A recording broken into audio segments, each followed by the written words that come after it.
Bạn đang nghe tiểu thuyết Quả Lệnh, tác giả Bạch Kỳ Dân. Hãy bấm đăng ký kênh để nhận được thông báo khi có chương mới nhất. Chương 85, Mã Phóng. Tống Huy thấy quả tên lửa phá băng đầu tiên đã bị bắn hạ, hắn đoán ngay chủ thần sẽ phóng đi các quả còn lại, liền định lao tới chiếc hộp chứa mã phóng. Chủ thần cũng đoán được ý hắn, nhanh chóng với lấy nó. Trong lúc Tống Huy chưa kịp hành động thì Tyler từ ngoài cũng vừa lao vào trong. Lúc này cục diện chia thành hai phe, phía chủ thần có thêm Tyler, quân Giao và một đội lính tinh nhuệ đang lăm vũ khí trong tay, sẵn sàng chờ lệnh. Phía bên này có Diệp Minh, Tống Huy, Victor và Alekov.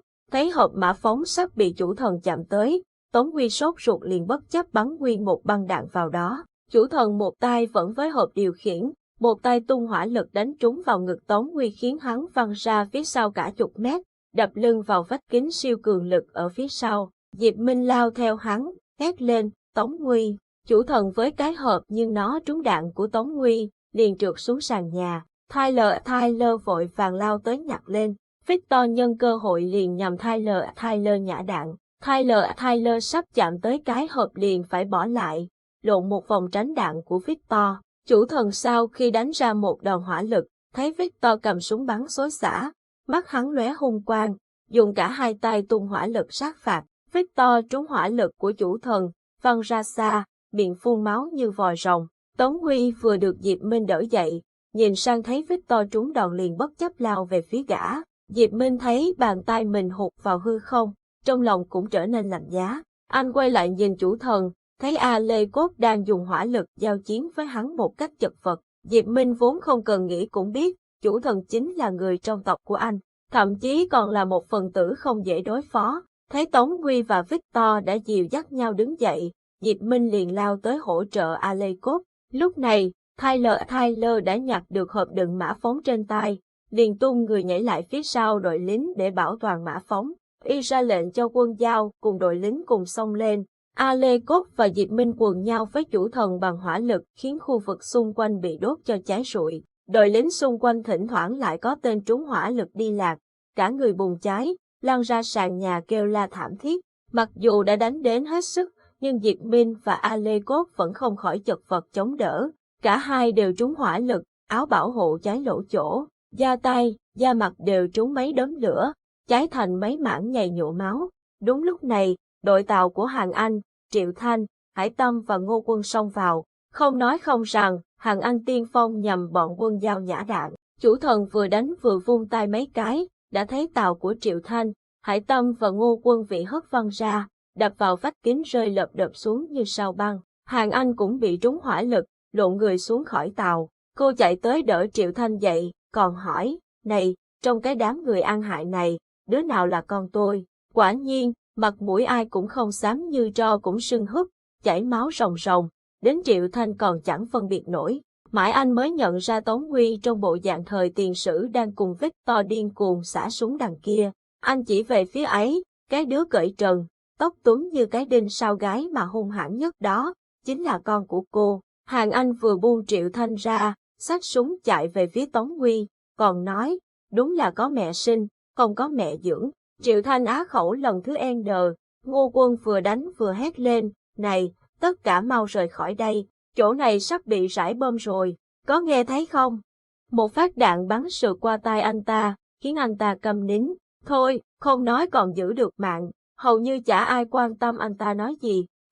Tyler ôm hộp mã phóng nhảy lùi lại phía sau, chủ thần thấy mã phóng đã nằm trong tay Tyler, liền ra đòn cực mạnh về phía Diệp Minh và Alekov rồi nhảy tới chỗ Tyler lúc này đã mở sẵn hộp, chủ thần vươn tay một cái, bấm mã rồi nhấn nút. Sự việc diễn ra quá nhanh, Triệu Thanh chỉ kịp hét lên, ngăn hắn lại, nhưng không còn kịp nữa, trên màn hình vỡ loang lỗ như mạng nhện, hình ảnh quả tên lửa thứ hai đã được phóng đi.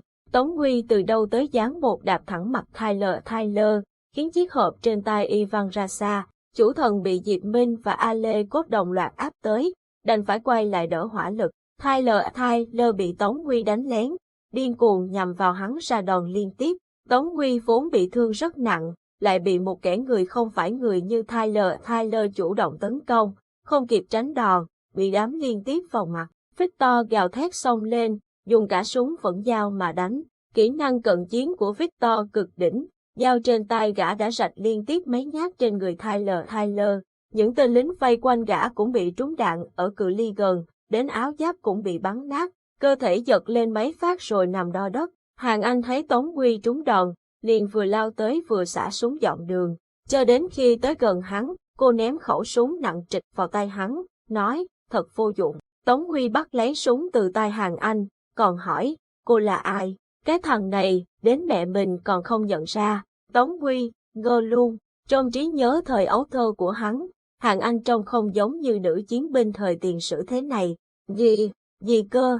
Triệu Thanh từ đâu lao tới, gầm lên, này, giữ được mạng trước rồi nhận mẹ con sau, được chứ? Hàng Anh, cô lui lại mau đi. Tống Huy vẫn chưa tiêu hóa hết thông tin, nhưng thấy Tyler cầm chiếc hộp đựng mã phóng chạy khuất sau hành lang, hắn liền cầm súng lao theo. Victor bám liền sau hắn, cảnh tượng Tống Huy và Victor theo sát nhau, sống chết không rời luôn vô tình lọt vào tầm mắt của Diệp Minh.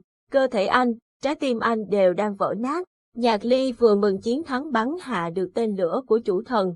Cậu chưa kịp kiếm chai champagne đổ lên đầu thì lại thấy Hải Tâm gào lên trong thiết bị đầu cuối. Nhạc Ly, quả thứ hai đã bắn đi rồi. Mau, xẹt, thiết bị của Hải Tâm mất tín hiệu. Nhạc Ly cuống cuồng quay lại màn hình radar vệ tinh. Quả tên lửa thứ hai được phóng đi đã cách xa cậu gần 2 phút. Nhạc Ly không kịp suy nghĩ liền lái Poseidon đuổi theo. Lần này hướng đi của quả tên lửa thứ hai cách vị trí quả thứ nhất hơn 2 km, thời gian đi cũng tương đương. Nhạc Ly nhanh chóng đuổi theo, khởi động siêu ngư lôi, hệ thống báo lỗi, khoang chứa rỗng, yêu cầu nạp ngư lôi. Nhạc Ly giật mình, cậu quên mất trên S6 chỉ có thể chứa được 2 quả ngư lôi. Ban nãy, một quả cậu bắn trượt, một quả bắn trúng, hiện tại khoang chứa đã rỗng. Làm thế nào đây? Cậu đang ở rất gần mục tiêu, nếu không bắn hạ nó, chuyện gì sẽ xảy ra? Nhạc Ly trong phút chốc không kịp nghĩ nhiều, cậu nhắn tin trên thiết bị đầu cuối, bấm gửi đi, rồi khởi động lò tăng nhiệt của Poseidon, vọt lên tốc độ tối đa. Poseidon lao thẳng tới quả tên lửa với tốc độ tự sát, trước khi tên lửa đâm sầm vào núi băng ngầm. Từ đáy đại dương, một tin nhắn bắt đầu truyền đi trong chế độ offline tới một vệ tinh nào đó, chuẩn bị tìm tới thiết bị của một người. Anh và mọi người phải chiến thắng, trở về an toàn nhé. Tàu ngầm BLS-2501 đang đứng yên ở vị trí của nó.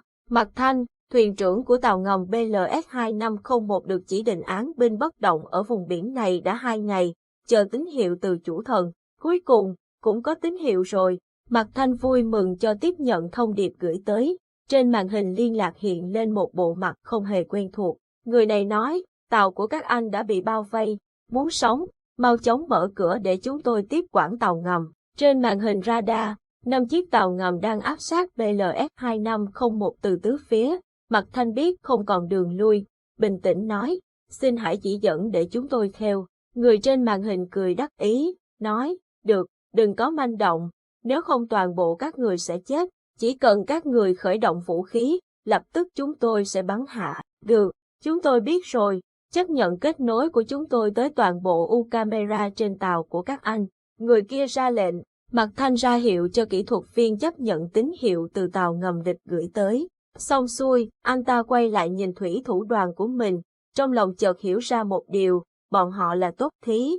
BLS-2501 chỉ là một cái bẫy. Brown không ngờ quá trình bắt cóc tàu ngầm BLS-2501 với toàn bộ thiết bị công nghệ vũ khí tối tân nhất thế giới lại dễ dàng đến thế. Đúng là ngư ông đắc lợi.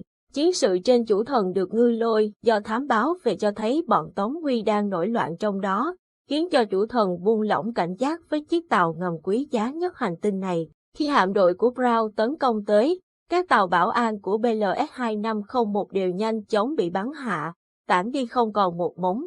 Mã Linh đứng bên cạnh ông ta, tươi cười rạng rỡ như ánh dương, nhưng sâu thẳm trong lòng cô còn có một chút gợn. Tống Huy, giờ này sao rồi? Thôi, bỏ đi, mưu sự việc lớn, phải bỏ qua tiểu tiết. Mặc dù, tiểu tiết ấy được tính bằng cả con tim mình, cô phải mạnh mẽ, trở thành một người được trọng dụng trong tổ chức, như cha cô. 5 chiếc tàu ngầm áp tải tàu BLS-2501 đi dọc đáy biển về hướng Tây Nam của hải vực, nơi có một hòn đảo tương đối lớn nằm tĩnh lặng giữa đại dương bao la. Hòn đảo này thuộc quyền sở hữu của gia tộc Brown. Hải Tâm sau khi gọi điện cho Nhạc Ly báo quả tên lửa thứ hai đã bắn đi, liền nhanh chóng bị cuốn vào cuộc chiến. Anh bị một phát đạn bắn vào bụng, lảo đảo ngã xuống. Trong lúc mơ màng gần ngất đi, anh thấy thiết bị đầu cuối trên tay nhấp nháy tin nhắn của Nhạc Ly, liền lấy hết sức bấm nút nhận tin. Anh và mọi người phải chiến thắng, trở về an toàn nhé. Dòng tin nhắn màu xanh hiện ra trong không gian 3 chiều, tỏa ra thứ ánh sáng xanh dịu chập chờn của tín hiệu yếu. Thế nhưng nó còn có sức mạnh đập vào phần ý thức còn sót lại của anh, khiến anh tan rã. Hải Tâm nhắm mắt lại, thấy cậu bé nào đó đang mở to mắt nhìn anh, trông veo như bầu trời hải vực vào một ngày không có bão. Trên khóe mắt Hải Tâm rơi ra 2 giọt nước, anh ngất đi trong tiếng gọi đến thất thanh của Triệu Thanh.